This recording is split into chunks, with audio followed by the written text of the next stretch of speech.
ऐसा करते हुए दौड़ते हुए पिता के पास आया, रोते हुए आया और उनके जंघा पर अपना शिविर किया। अपमान की बात तो थी ही, एक बालक है। अब अपने पुत्र के रोने की आवाज जब सुना, पुत्र का सिर उनके पैर पर था, उसकी गर्माहट से उनका ध्यान मग्न हुआ। समीप मुनि जगे, पुत्र से पूछा, क्यों रो रहे हो, क्या हुआ? तो रोते रोते उसने कहा कि हे पिताजी,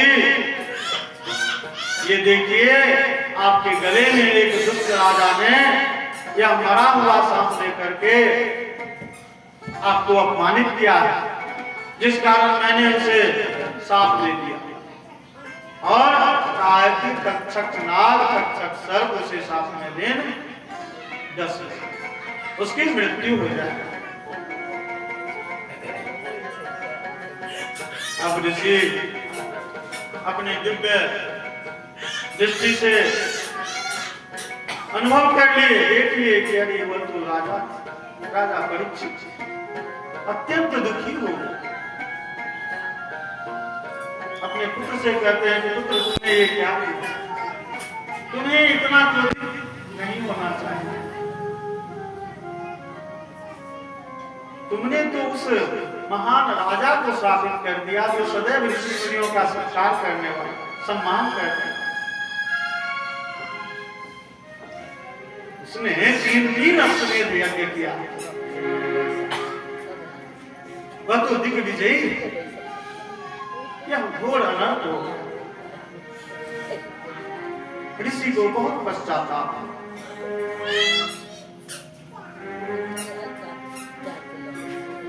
अब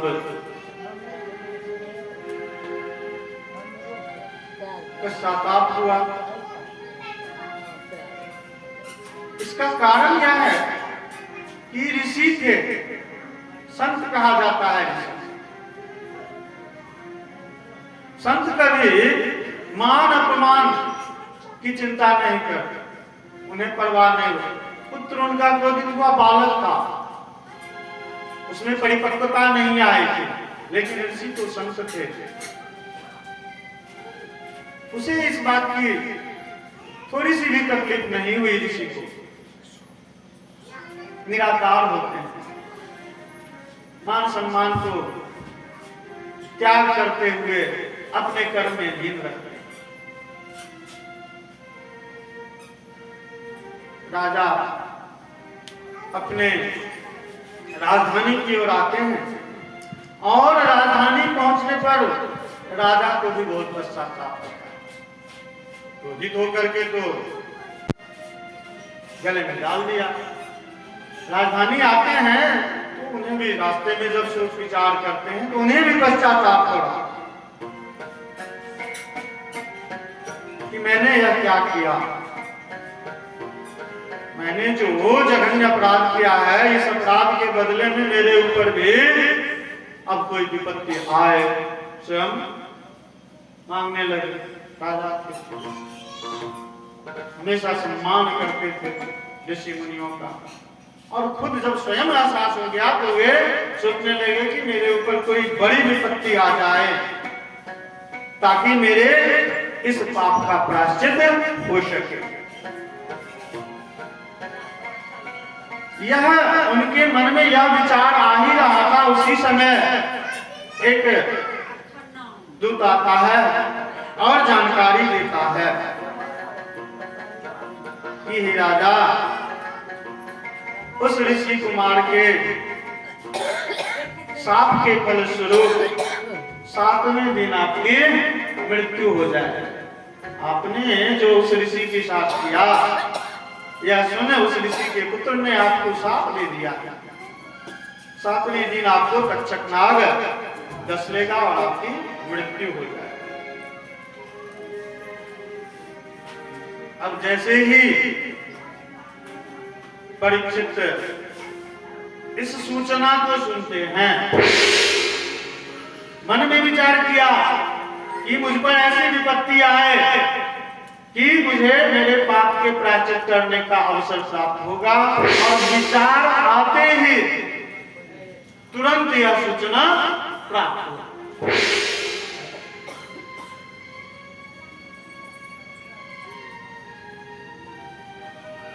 सूचना सुनकर तुरंत मन में सोचे और तुरंत निर्णय लिए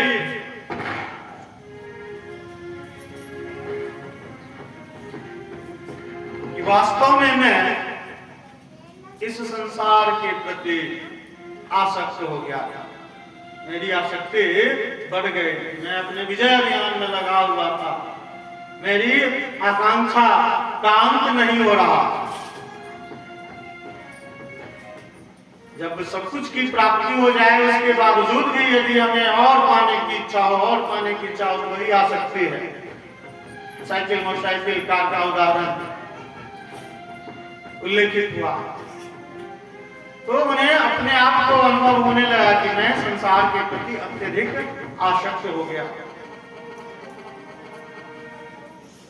और यह सोच उन्होंने राजमहल का त्याग कर दिया। निर्णय ले लिया कि अब मैं यहाँ नहीं रहूंगा। उनके मन में वैराग्य की भावना उत्पन्न हो गई और राजमहल छोड़ करके गंगा के किनारे आ गए,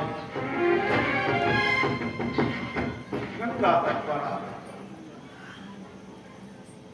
जैसे ही राजा परीक्षित के द्वारा राजमहल का त्याग किया गया, राजमहल छोड़ करके राजा परीक्षित बाहर आते हैं, ऋषि मुनि देवतागण सभी आश्चर्यचकित हो जाते हैं कि राजा क्यों आ गए। राजा आ गए तो हम लोगों को भी आना चाहिए, देवता को तो सब कुछ जानकारी है। राजा परीक्षित के गंगा तक आते थे, वहां पर अत्रि, वशिष्ठ, नारद जी नारायण नारायण करते हुए आ गए, विश्वामित्र, पराशर, जितने ऋषि मुनि थे सभी वहां पर उपस्थित हुए। राजा ने सबों का सत्कार किया, मान सम्मान किया, और सभी को चरण स्पर्श करते हुए उनसे विनती करते हुए कहा कि हे मुनिवर, मैं अब अपने आप को भगवान के चरणों में समर्पित कर दिया, और आप लोगों से मेरी प्रार्थना है, मेरी विनती है कि आप लोग मुझे अब केवल भगवान की लीलाओं का वर्णन कीजिए, मुझे केवल भगवान की लीलाओं का कथा सुनाए। मैंने पूरी तरह से अपने आप को भगवान के लिए समर्पित कर दिया। ऋषि से प्रार्थना कर रहे हैं, ऋषिगण से विनती कर रहे हैं। इसी बीच भगवान की लीला, व्यास नंदन सुखदेव भगवान जी वहां पे प्रकट हो जाते हैं। किस रूप में आते हैं? तत्र भगवान व्यासपुत्रो यदक्षया गाढमानोऽन्वेक्षः लक्ष्यलिङ्गो लीला। अब सुखदेव भगवान जो वहां उपस्थित होते हैं, किस स्वरूप में वहां पे उपस्थित हुए? भगवान श्री सुखदेव जी किसी से भी किसी प्रकार की उपेक्षा नहीं रखते हैं, कोई आशा उपेक्षा उनके हृदय में वास नहीं करता है। वे निश्चल भाव से धरती पर विचरण करते हुए रहते हैं। 16 वर्ष की उनकी अवस्था है, नंग धड़ंग है, वस्त्र नहीं है, लेकिन किसी प्रकार की कामना वासना अपेक्षा नहीं रखते हैं, कोई फर्क नहीं पड़ता है, विचरण कर रहे हैं।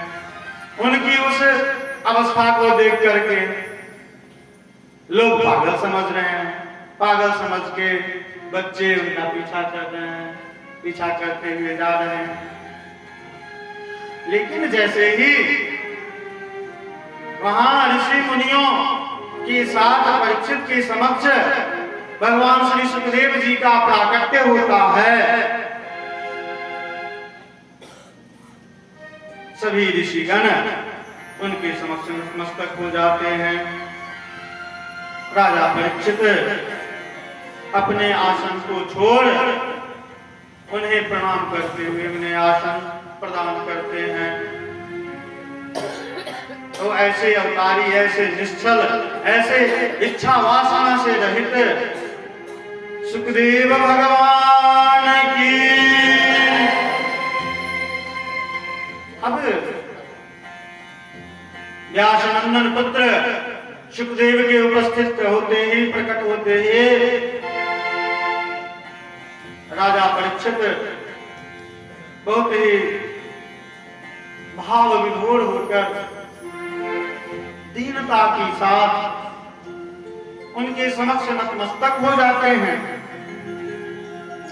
और उन्हें पूजा करते हुए, प्रणाम करते हुए उनसे हाथ जोड़कर प्रार्थना करते हैं कि हे भगवान, मैं बहुत बड़ा अपराधी, मैंने घोर अपराध कर लिया, मैं बहुत बड़ा अपराधी हूं। इसके बावजूद ये समस्त ऋषिगण और साक्षात आपने मुझे दर्शन प्रदान किया है। अब एक विनती है आपसे, मैं एक विनती करता हूं कि आप मुझे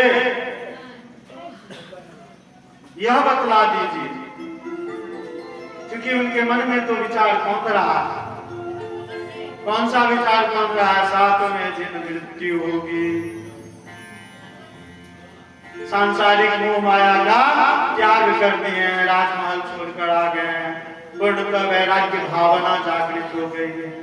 तो अब एक ही प्रश्न दिमाग में है, होगा क्या, मरना है, तो मरना है तो क्या करना है, यह प्रश्न मन में बारंबार आ रही है। सुखदेव भगवान से विनती करते हुए कहते हैं कि हे भगवान, आप मुझे कृपा करके यह बताइए कि मरने वाले व्यक्ति को क्या करना चाहिए, क्योंकि मेरी मौत तो सामने है, 7वें दिन मुझे तक्षक नाग घसेगा और मैं समाप्त हो जाऊंगा। तो आप कृपा करके मुझे बताइए कि मरने वाले व्यक्ति को क्या करना चाहिए। श्लोक में कहा गया है, अतः पृच्छामि संसिद्धं योगिनां परमं गुरुं पुरुषस्येह भवत्कार्यं म्रियमाणस्य सर्वथा। कहते हैं कि हे प्रभु, हे योग गुरु, मैं आपसे यह विनती पूर्वक पूछना चाहता हूं कि मरने वाले व्यक्ति को क्या करना चाहिए, यह आप मुझे वर्णित करें। परीक्षित की विनम्रता को देखकर और उनकी मनोदशा को देखकर सुखदेव भगवान अत्यंत प्रसन्न हो गए।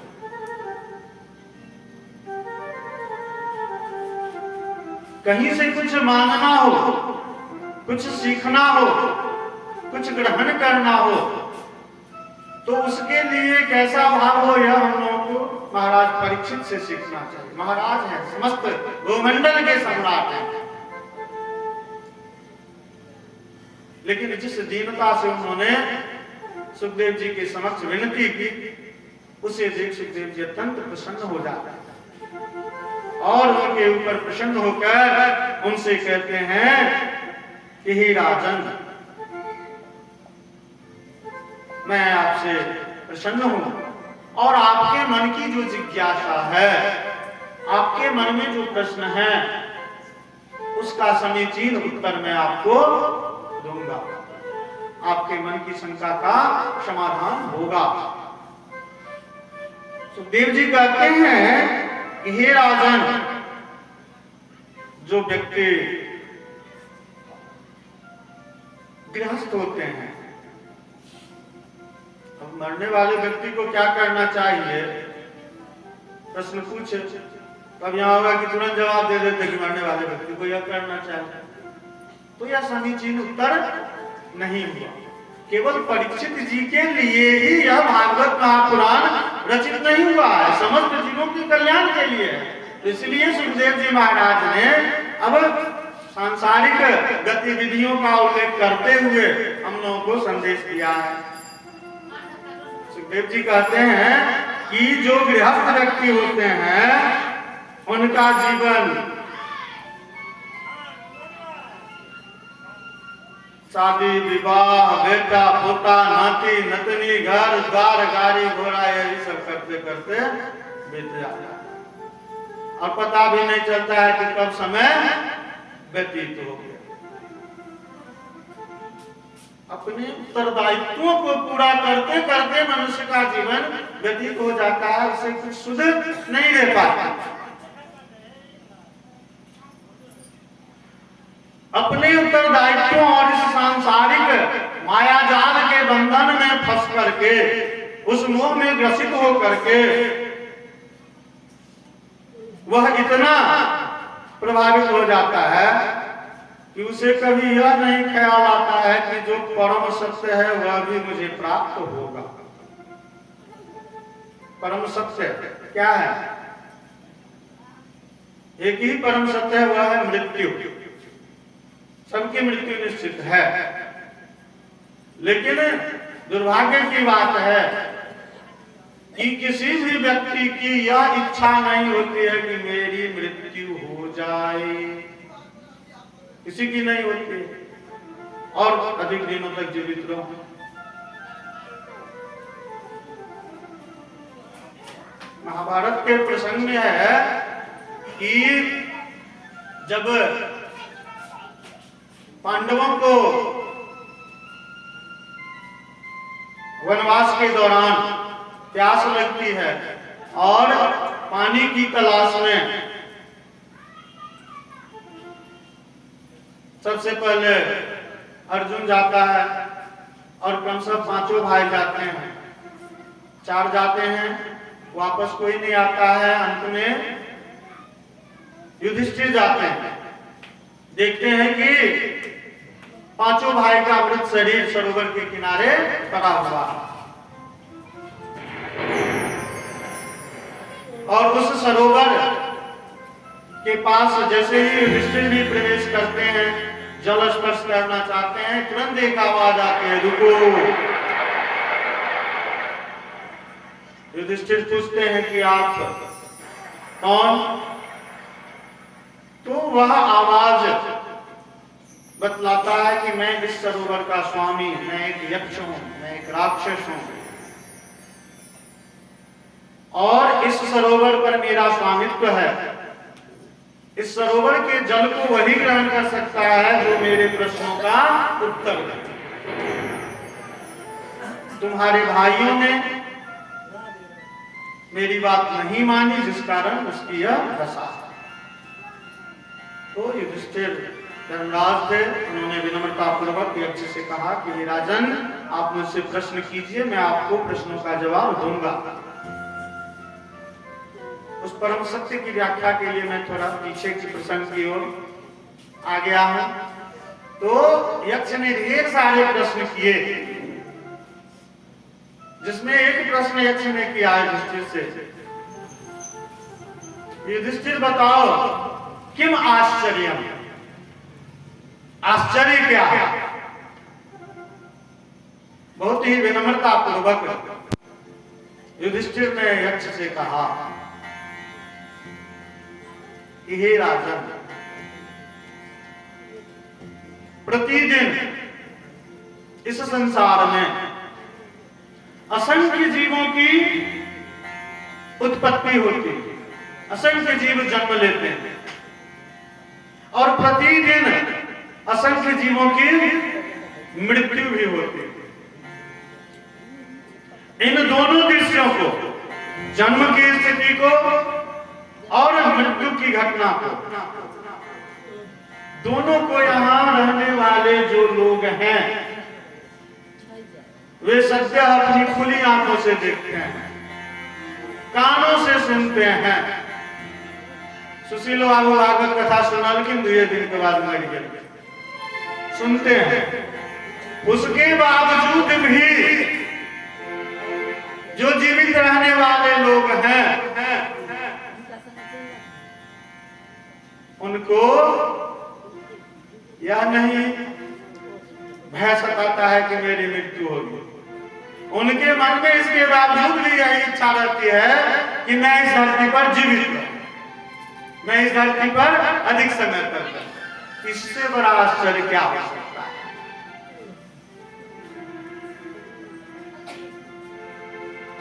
तो उस परम सत्य, उस मृत्यु के बारे में भी मनुष्य को ख्याल नहीं रहता है, जो गृहस्थ आश्रम में उलझे हुए रहते हैं और उसका पूरा समय बीत जाता है। अब किस प्रकार बीत जाता है, बहुत लंबी चली है और कलाकारों का आगमन हुआ है। तो ये जो प्रसंग के अनुरूप है कि किस तरह हमारा जीवन बीत जाता है, कुछ नहीं कर पाते हैं, प्रसंग के अनुरूप एक भजन है।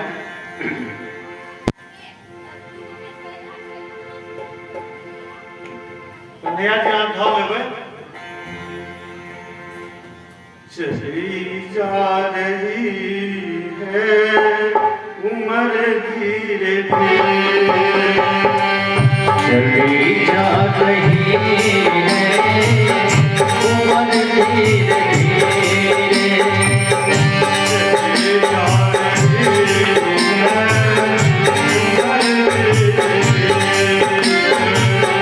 चली जा रही है उम्र धीरे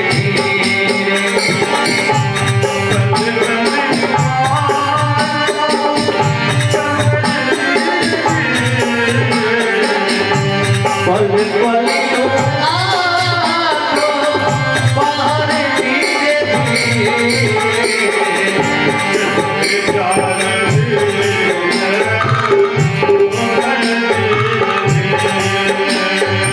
चली जा रही है उम्र धीरे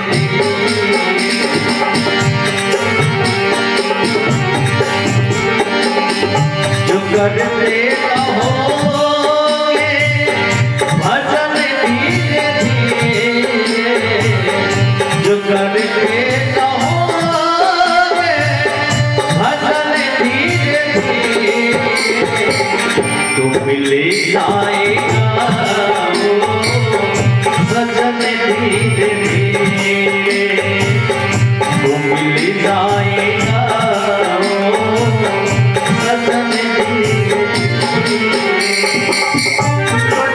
बंज जाए जवानी जाए, बचपन भी जाए जवानी भी जाए, बंज जाए जवानी जाए,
चली जा रही है उम्र धीरे धीरे चली जा रही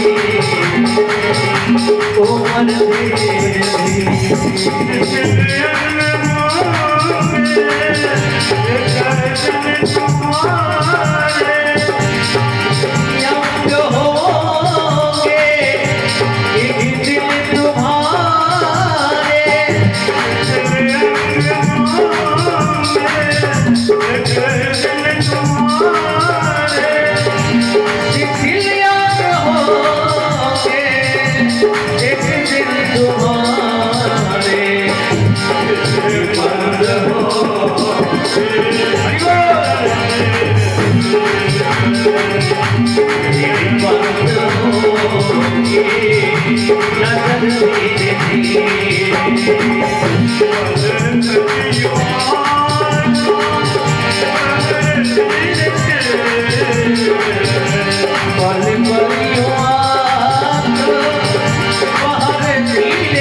चली जा रही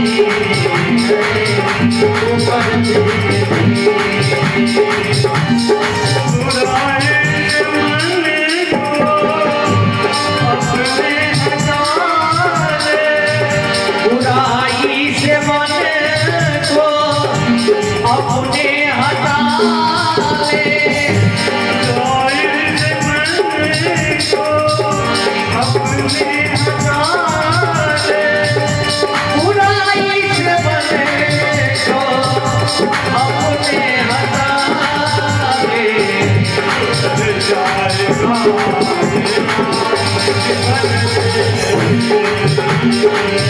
सुधर जाए तेरा जीवन धीरे धीरे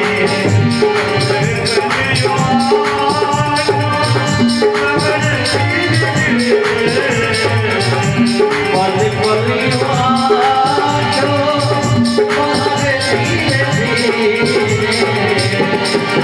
जा रही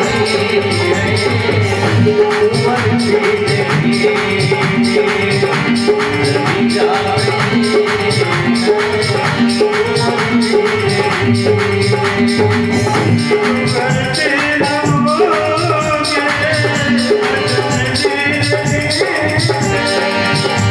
जो करते रहोगे भजन धीरे धीरे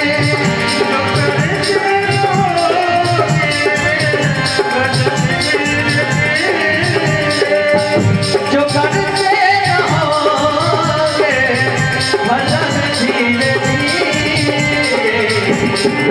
जाएगा भजन धीरे धीरे जाएगा भजन धीरे धीरे जा रही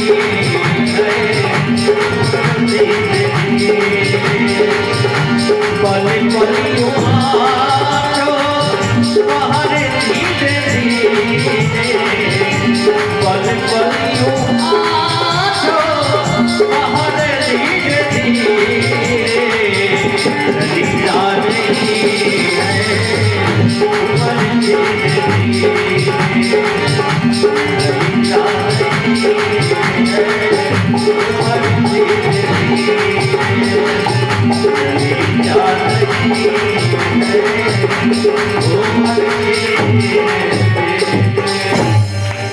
बोलिए नारायण भगवान की जय। तो इस प्रकार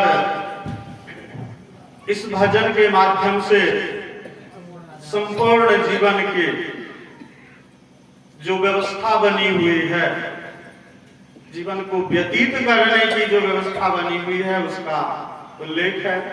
और सुखदेव जी महाराज ने परीक्षित से निचोड़ के रूप में, निष्कर्ष के रूप में बता दिया कि जो गृहस्थ व्यक्ति होते हैं उन्हें मृत्यु के बारे में मृत्यु का ख्याल नहीं आता। तुम ही प्रथम पुरुष हो जिसके द्वारा यह प्रश्न पूछा गया कि मरने वाले व्यक्ति को, मरते हुए व्यक्ति को क्या करना चाहिए। अर्थात तुम्हारे हृदय में वैराग्य उत्पन्न हो गया है और तुम इस जिज्ञासा को शांत करना चाहते हो। बहुत ही सरलता पूर्वक, बहुत ही सरल शब्दों में सुखदेव जी परीक्षित से कहते हैं कि हे परीक्षित, जो व्यक्ति परम उच्च पद, उस अभय पद को प्राप्त करना चाहता है, उस अभय पद की प्राप्ति के लिए, उस स्थान पर विराजित होने के लिए उसे एकमात्र कार्य करने की आवश्यकता है और वह एकमात्र कार्य है कि उस व्यक्ति को सर्वशक्तिमान परमपिता परमेश्वर भगवान श्री कृष्ण की लीलाओं का श्रवण, कीर्तन और स्मरण करना। जो मरने वाला व्यक्ति है, जिसे यह एहसास हो जाए कि हमें मरना है, तो उस व्यक्ति को बस एक ही कार्य करना है, मरना है और एक ही कार्य करना है। क्या करना है कि भगवान श्री कृष्ण की लीलाओं का श्रवण करे, उनके नामों की गुणगान करे, उनका भजन कीर्तन करे और सदैव अपने हृदय में उन्हें स्मरण करके रखे। तो हम लोग भगवान श्री कृष्ण की लीला के नाम स्मरण से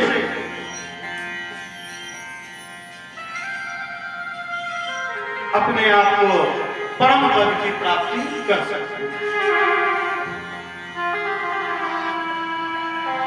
उन्होंने कहा कि भक्ति के दौरान व्यक्ति को यह नहीं सोचना चाहिए कि नाम स्मरण के लिए कोई निर्धारित समय है। सभी समय उसका निर्धारित समय है। सदैव नाम स्मरण करना चाहिए। जो व्यक्ति भगवान की भक्ति नहीं करते हैं, उनका नाम नहीं लेते हैं, उनकी पूजा नहीं करते हैं, वे बेकार होते हैं। मनुष्य को अपनी मनुष्यता सार्थक करने के लिए हम मनुष्य के रूप में जन्म लिए हैं। मनुष्यता क्या है, श्रेष्ठता क्या है? हम मनुष्यों की सबसे बड़ी शक्ति क्या है? कुछ बच्चियां हैं इंटर में हिंदी में वाक शक्ति पाठ है, तो वाक शक्ति शीर्षक पाठ में क्या बताया गया है कि मनुष्य की सबसे बड़ी शक्ति उसकी बोलने की क्षमता है, और बोलने की क्षमता के बल पर ही मनुष्य सभी प्राणियों में श्रेष्ठ है, और इसी बोलने की क्षमता के बल पर वह सब पर राज करता है। कितना भी बदमाश बैल गाय भैंस एक बार जोर से रुक जाता है। तो इस बोलने की क्षमता के बल पर ही मंत्रा ने कौन सा कांड किया सब कोई जानता है। बोलने के कारण, उसी शक्ति के बल पर।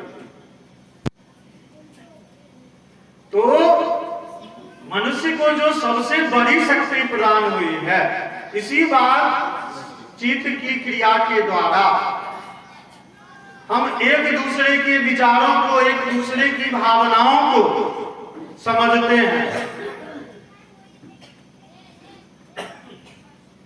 बहुत दिनों पर किसी से भेंट होती है, बहुत उत्सुकता के साथ बैठते हैं, आइए कहिए, इतने दिनों तक आप कहाँ थी और आपका जो अनुभव है वो सारी कहानियां मुझे सुना डाली। घंटों बीत जाते हैं किस्सा कहानी सुनते सुनते सुनाते सुनाते। तो यह सब इस अद्भुत गुण के कारण मनुष्य ने उसकी श्रेष्ठता को साबित कर दिया। तो इतनी बड़ी उपलब्धि है कहानी सुनाने में, मंथरा के द्वारा किए गए वाणी रूपी कार्य को करने में कोई कीमत नहीं चुकानी पड़ी, फ्री ऑफ कॉस्ट में, रिलीफ की तरह। तो जो निःशुल्क है, तो हम दूसरे की कहानियां जो सुनाएंगे, दूसरों के सुख की चर्चा करेंगे, अपने दुख की तरफ ध्यान नहीं देंगे, उससे अच्छा केवल रा का राम, रा का राधे का धे क्यों नहीं करेंगे। तो राम और राधे श्याम कृष्ण कन्हैया भगवान के किसी भी स्वरूप, किसी भी रूप का, किसी भी नाम का, भगवान के महामंत्र का, हरे कृष्ण हरे राम का, जिसे बोलने में कीमत नहीं लगती है और बहुत ही सरल शब्द है। कृष्ण शब्द को बोलने में कठिनाई नहीं होती है, बुढ़ापे में दांत टूटने पर आवाज भी लगती है, लेकिन राम बोलने में किसी को आवाज नहीं लगे। राम शब्द को स्पष्टता के साथ बोल सकता है, राधे शब्द को स्पष्टता के साथ बोल सकता है।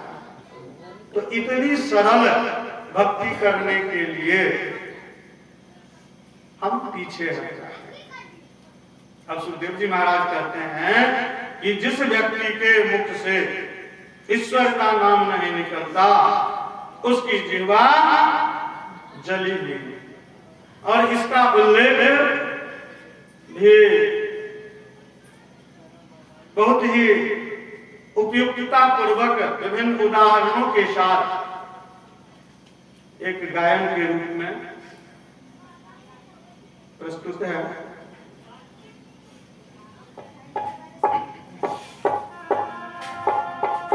राम नाम का लूट है, लूट सको तो लो। अरे राम नाम का लूट है, लूट सको तो लो। अंत काल पछताएगा जब प्राण जाएंगे छूट।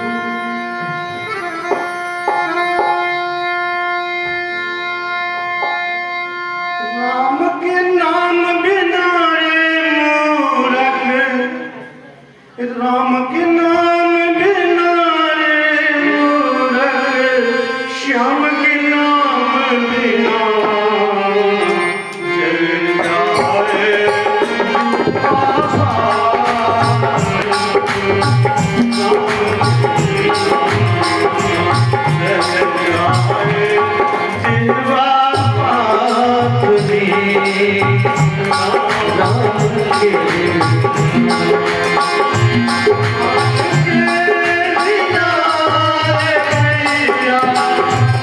राम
वाख बिनो बिच्छू काग बिनो आरती संग बिना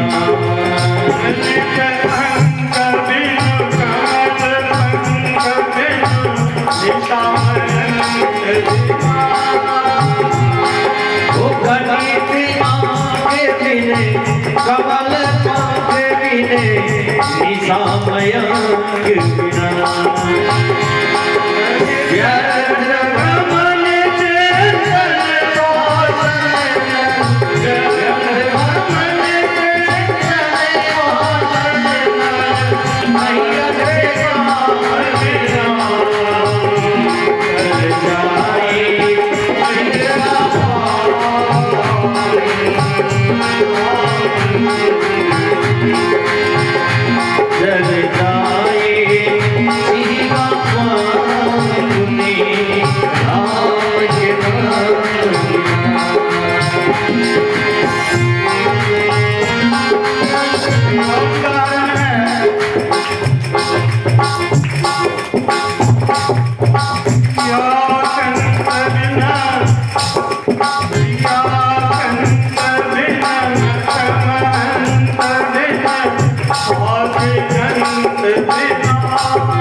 मठ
उदाहरण के साथ हम लोगों ने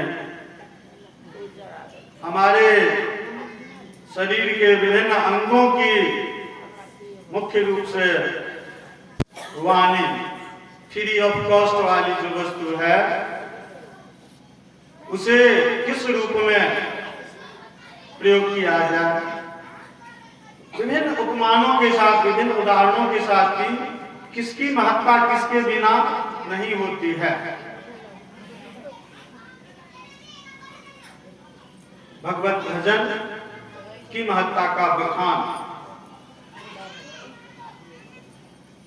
अब ये सभी बात को सुनते हुए परीक्षित जी कहते हैं कि हे मुनिवर, हे ऋषि, बताइए कि ध्यान कैसे लगाया जाता है, इसे आप विस्तार पूर्वक सुनाइए। ध्यान लगाने के संबंध में सुखदेव जी कहते हैं कि 4 बातों पर अमल करनी चाहिए। सबसे पहले तो एक आसन पर बैठने का अभ्यास रखना चाहिए, एकाग्रचित होकर।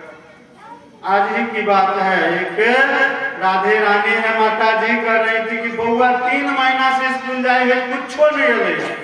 और बालक की अवस्था क्या है, 5 वर्ष का होगा या 4 वर्ष का होगा। तो उस 4 वर्ष के बालक को मन में यह बाबत को सोचना चाहिए कि उसे हम अभी पढ़ने के लिए नहीं भेज रहे हैं। पहले मैथिली में कहा जाता है जो पहले दिया भी हो, घर से बाहर जाने की आदत लगी, 1 घंटा 2 घंटा वो स्थिर होकर के एक जगह बैठ सके। शिक्षा व्यवस्था हमारी जो है वही ध्यान है, एक आसन पर बैठने का अभ्यास हो।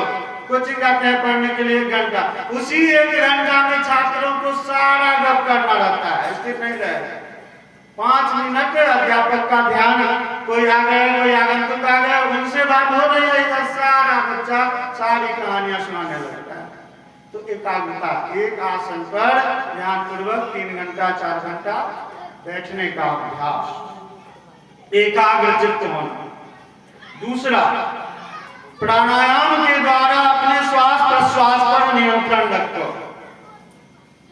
हम लोग मिथिला क्षेत्र के हैं, भगवान श्री राम के प्रसंग में यथासाध्य संभव होगा तो मिथिला क्षेत्र में विवाह के दौरान परीक्षण होता है। मैथिली में परीक्षण बोलते हैं, शुद्ध शब्द है परीक्षण, जांच पड़ताल।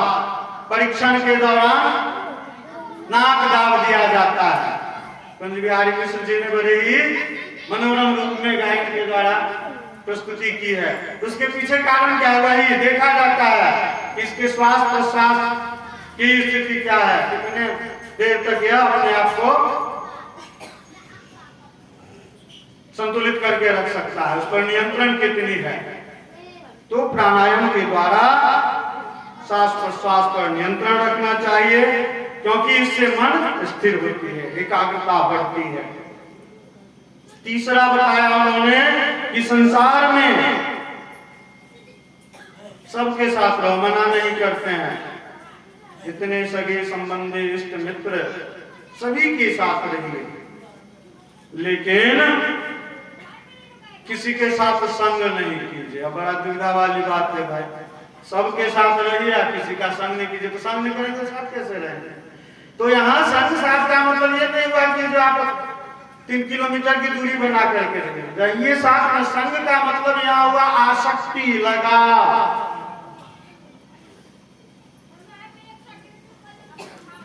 याद आ गया है, हमारे एक रमाकांत भैया जी है, इतना लगाव है पुतवा से कि हमेशा पलवर भी नहीं छोड़ते हैं। तो लगाव हो गया, न वो छोड़ता है और न ये छोड़ते हैं। अब यह लगाव कैसा हुआ, जब उनका लड़का आएगा, बाबू आप दिल्ली लगे गए, तो कुछ दिनों तक, क्या बहुत दिनों तक उनके मन पर जो बीतेगी वह यहाँ बैठे हुए माताओं को, सभी को स्वतः अनुभव है। तो वह हुआ संग, लगाव, आसक्ति। सबके साथ रहिए लेकिन आसक्ति नहीं रखिए, लगाव नहीं रखिए। और चौथा है इंद्रियों को अपने वश में रखो। कथा के आरंभिक पद में उल्लेख हुआ था कि 5 ज्ञानेंद्रियां और 5 कर्मेंद्रियां। तो ये जो इंद्रियां हैं, इन इंद्रियों को वश में रखो, नियंत्रित करके रखो। आंख, कान, नाक, जीभ और त्वचा। अब नियंत्रित रखने का मतलब क्या हुआ, कैसे नियंत्रित रखेंगे? आंख की इच्छा होती है, जो वर्तमान समय है, पीछे नहीं जाएंगे, हम लोग अभी जी रहे हैं। आंख की इच्छा है हमेशा बढ़िया मोबाइल हो, 10-50 हजार वाला लेटेस्ट, क्या 8 GB 9 GB वर्जन और बढ़िया बढ़िया चित्र देखते रहे। तो आंख की इच्छा यही रहती है, तो आपका नियंत्रण नहीं हुआ। अरे आंख की इच्छा ऐसी रखो, कुछ भी देखे, अच्छा देखे बुरा देखे सब बढ़िया। कान की इच्छा रहती है, कथा तक कही छथिन कितना देखते नहीं। कान की इच्छा होती है कि हमेशा धूम धड़ाका होते रहे, उल्लासमय वातावरण में रहे, तो हमारे कान पे नियंत्रण नहीं हुआ। नाक की इच्छा रहती है कि हमेशा सुगंधित वस्तु ही प्राप्त हो, ब्याह भैया लड़का से ज्यादा लड़का के नया बहिन बरियतिया सब जैसे सेंट मारत रहेगा, गमागम करते रहेगा। तो यह वही नाक की इच्छा हो गई। फिर जीव की इच्छा क्या होती है कि हमेशा बढ़िया स्वादिष्ट भोजन की प्राप्ति। नहीं, जीव को ऐसा रखो कि जो कुछ भी मिले उसे प्रेम पूर्वक ग्रहण करें, प्रसाद के रूप में स्वरूप करके ग्रहण करें। और त्वचा की इच्छा सदैव होती है कि हमेशा कोमल वस्तुओं का स्पर्श हो। इन पांचों पर जिसने नियंत्रण रख लिया उसे एकाग्रता आएगी, उसे साधना में बल मिलेगी और वही व्यक्ति ध्यान लगाने के लिए सक्षम होगा। इन चारों बातों को ध्यान में रखकर हम साधना में लीन हो सकते हैं। ऐसा सुनकर परीक्षित जी ने धर्म, अर्थ और काम से संबंधित सभी कर्मों से संन्यास लिया। जैसे इन चारों बातों के बारे में सुखदेव जी महाराज ने बताया, परीक्षित जी सबसे संन्यास ले लिए। और तब सुखदेव जी परीक्षित जी से कहते हैं कि मनुष्य अपना पूरा जीवन अनेक प्रकार की कामनाओं, इच्छाओं को पूरा करने के लिए भागते रहता है, लेकिन उसे ध्यान रखना चाहिए कि सफल दाम्पत्य जीवन जो बहुत मुश्किल है वर्तमान परिवेश में, किसी न किसी विषय वस्तु को लेकर के, नहीं कोई विषय वस्तु है तो वर्तमान समय में मोबाइल को लेकर के पति पत्नी में खटपट होना ही होना है। तो सुखद दाम्पत्य जीवन व्यतीत करने के लिए माता पार्वती का ध्यान करना चाहिए, पार्वती मैया की पूजा आराधना करनी चाहिए। अधिक अन्न प्राप्त करने के लिए अदिति की पूजा करनी चाहिए। आयु की स्वस्थ निरोग रहने के लिए अश्विनी कुमार की पूजा करनी चाहिए। अपने आप को सुंदर दिखने के लिए गंधर्व कुमार की पूजा करनी चाहिए। और धर्मोपार्जन के, सब भौतिक शिक्षा, धर्मोपार्जन के लिए भगवान विष्णु की पूजा करनी चाहिए, उनका ध्यान करना चाहिए। वंश परंपरा की रक्षा के लिए पितरों का ध्यान करना चाहिए, पितरों की पूजा करनी चाहिए। और मोक्ष प्राप्त करने के लिए पुरुषोत्तम भगवान श्री विष्णु की पूजा आराधना करनी चाहिए। संसार के चक्र में जो मनुष्य पड़ा हुआ रहता है, उस मनुष्य को उस चक्र से छुटकारा पाने के लिए भगवान कृष्ण की अनन्य भक्ति करनी चाहिए। इसी से उसका छुटकारा हो सकता है, उसे मुक्ति मिल सकती है। और इस मुक्ति का मार्ग बहुत ही सरल है, जो हम भक्ति के द्वारा प्राप्त कर सकते हैं। वह भक्ति केवल नाम के द्वारा ही संभव है। मनुष्य को सभी स्थितियों में, सभी परिस्थितियों में, कैसा भी समय क्या ना हो, भगवान का कीर्तन भजन, भगवान के नाम का स्मरण करते रहना चाहिए। और हम ऐसा करते रहेंगे तो निश्चित रूप से हमें कल्याण की प्राप्ति होगी। सुखदेव जी कहते हैं, तस्मात् सर्वात्मा राजन हरि सर्वत्र सर्वदा श्रोतव्या कीर्तितव्यश्च स्मर्तव्यो भगवान रतम। तो जो व्यक्ति भगवान के नाम को जप करते हैं, उनके नाम का स्मरण करते हैं, निश्चित ही भगवान की कृपा उसके ऊपर पड़ती है, उसका कल्याण होता है।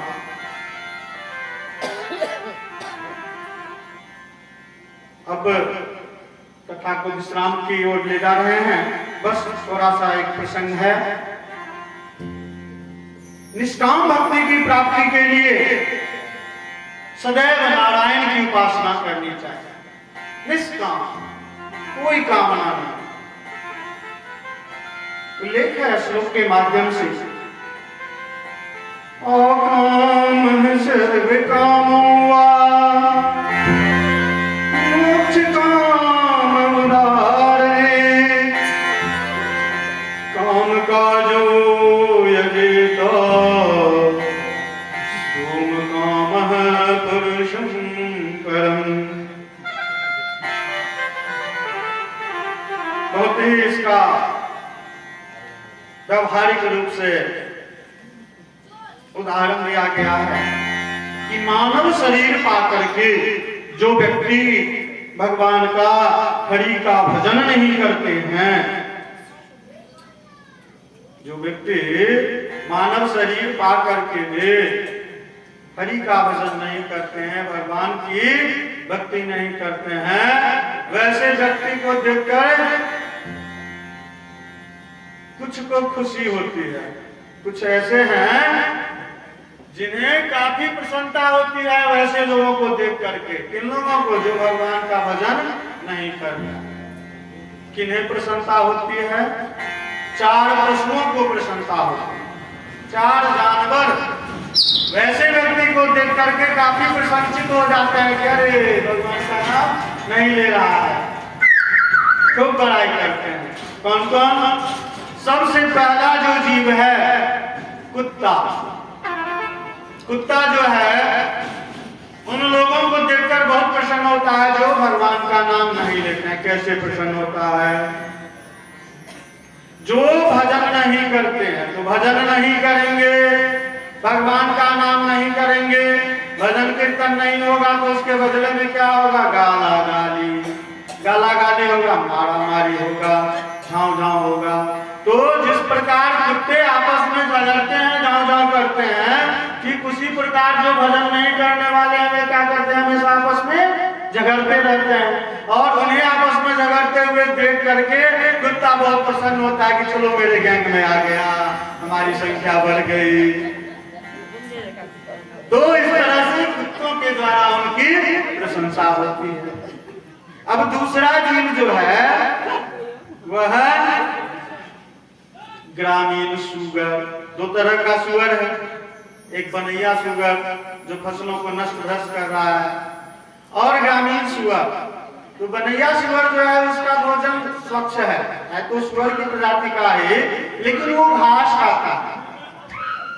लेकिन जो ग्रामीण सुअर है उसका भोजन क्या है? कहने की आवश्यकता नहीं है, सबसे निकृष्ट वस्तु का सेवन करता है। अब उस ग्रामीण सुअर को कैसे प्रसन्नता होती है? जो व्यक्ति पापी पेट के नाम पर भगवान के नाम को कोटि कंधे पर रख देता है, ताक पे रख देता है, और पेट भरने के लिए कुछ भी खाने को तैयार हो जाता है, उसे देखकर ग्रामीण सुअर प्रसन्न हो जाता है कि अरे ये भी तो अपने ही समुदाय का है, जैसा हम ग्रहण करते हैं वैसा ही ग्रहण करते हैं। अब तीसरा जीव ऊंट।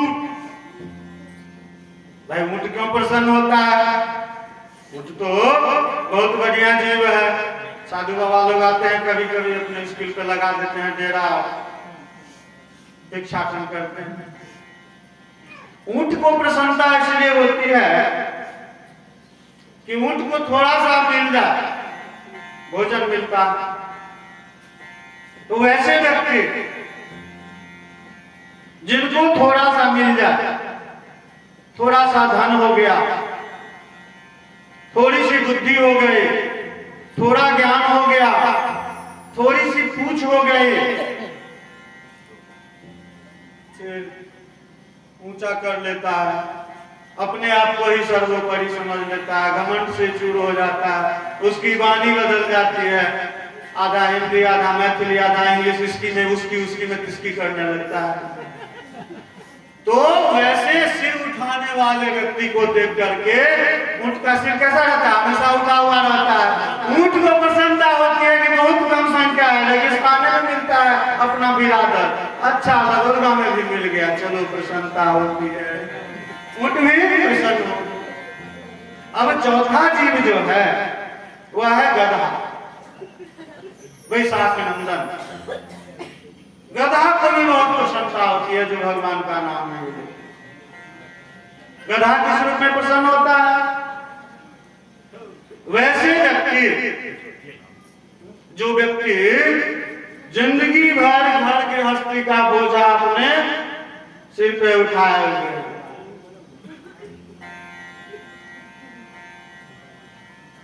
छोटका बहुत बढ़िया है, बड़का के बड़ कष्ट।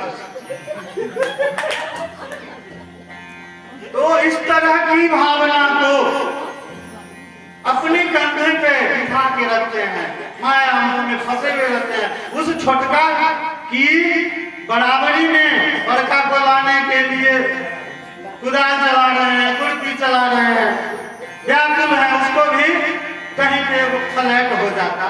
दोनों भाई बराबर से हो गया। अब उन दोनों भाइयों के चक्कर में जिंदगी भर गृहस्थी का बोझा अपने सिर पे उठाए हुए हैं। तो वैसे व्यक्ति को देखकर गधा प्रसन्न होता है। क्यों होता है? इतना ही में नहीं समझ आया क्यों प्रसन्न होता है।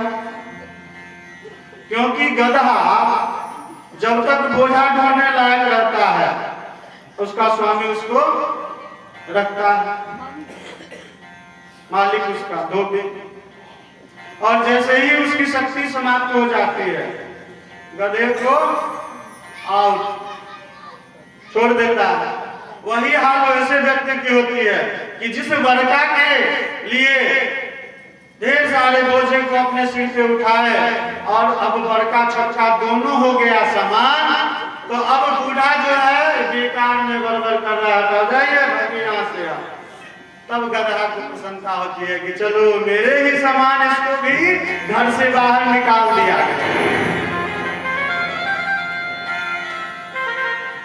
तो इन प्रसंगों के द्वारा मूलतः संदेश यही है कि हमें अपने जीवन की सार्थकता के लिए भगवत भजन, भगवान का नाम भजन कीर्तन करना चाहिए। अतः मनुष्यों को इन पशुओं का प्रशंसक बनकर के नहीं रहना चाहिए, उन पशुओं की श्रेणी में जाने की बात नहीं सोचनी चाहिए और भगवान का भजन कीर्तन करते हुए समय व्यतीत करना चाहिए। कन्हैया जी भगवान का नाम संकीर्तन करते हुए हम लोग कथा को विश्राम देंगे।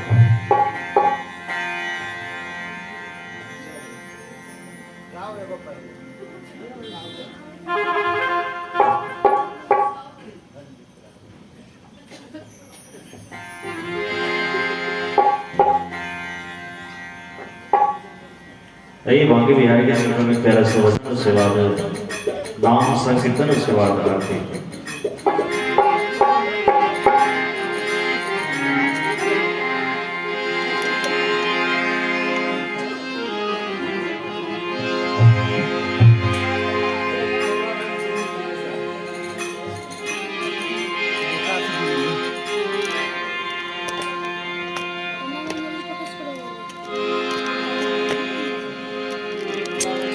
Oh